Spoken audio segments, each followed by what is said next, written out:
జయశంకర్ భూపాలపల్లి జిల్లా కమలాపురంలో దారుణం జరిగింది. మైక్రో ఫైనాన్స్ వేధింపులు తట్టుకోలేక భార్యాభర్తలు బలవన్ మరణానికి పాల్పడ్డారు. మైక్రో ఫైనాన్స్ సంస్థలు రుణం తీసుకున్నారు. దేవేందర్ చందన ప్రతి వారం చెల్లించాల్సిన కిస్తీ చెల్లించకపోవడంతో ఒత్తిడి పెరిగింది. దీంతో భార్యాభర్తల మధ్య గొడవ తలెత్తింది. పురుగుల మందు తాకి బలవన్ మరణానికి పాల్పడ్డారు చందన. ఇంట్లో ఉరివేసుకుని ప్రాణం తీసుకున్నాడు దేవేందర్. దీంతో ఆ ఇద్దరు పిల్లలు దేవేందర్ చందన పిల్లలు ఇద్దరు కూడా అనాథలుగా మారారు.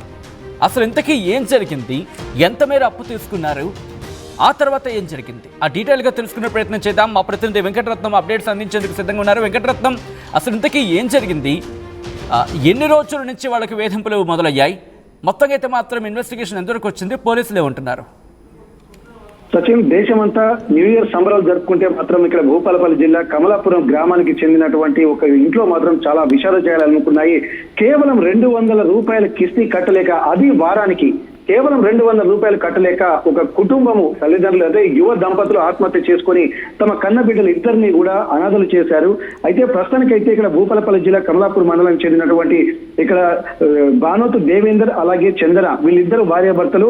అయితే వీళ్ళకు ఇద్దరు సంతానం. అయితే వీళ్ళు గత కొద్ది రోజుల నుంచి అంటే వీళ్ళకి ఎట్లాంటి ఆస్తిపాస్తులు కానీ లేవు. వీళ్ళు రోజు కూలీలకు వెళ్ళేటువంటి వ్యక్తులు. అయితే ఇట్లాంటి సమయంలో కొంత భర్తకు అలాగే ఇద్దరు పిల్లలకు కూడా అనారోగ్యంగా ఉండడంతో తను ఒక మైక్రో ఫైనాన్స్ గా తీసుకున్నది. ఎందుకంటే ఒక గ్రూప్ సభ్యులందరికీ కలిపి 250 అంటే దాదాపు 2,50,000 రూపాయలు ఒక్కొక్క గ్రూప్ తీసుకున్నారు. అంటే దీంట్లో వీళ్ళు ప్రతి వారానికి 200 రూపాయలు అంటే నెలకు 800 రూపాయలు కట్టాల్సినటువంటి పరిస్థితి. అంటే ఇట్లాంటి సమయంలో కూడా ఇటు భర్తకు హాస్పిటల్ పాలైపోయి ఇక్కడ తను ఇబ్బందులు పడుతుంది. అలాగే పిల్లలకు కూడా హాస్పిటల్ పాలైపోయి వాళ్ళు కూడా ఆరోగ్యం సరిగలేక వాళ్ళకు కూడా మందులు అలాగే తిండికి కూడా ఇబ్బందులు పడుతున్నటువంటి సమయంలో కూలీ వెళ్ళి తర్వాత కూలీ డబ్బులు కూడా కుటుంబానికి సరిపోని నేపథ్యంలో ప్రస్తుతానికైతే ఇక్కడ తను 200 రూపాయల కిస్తీ కొద్ది రోజులు బాగానే కట్టింది. కానీ ఆ తర్వాత తను కట్టలేకపోయింది.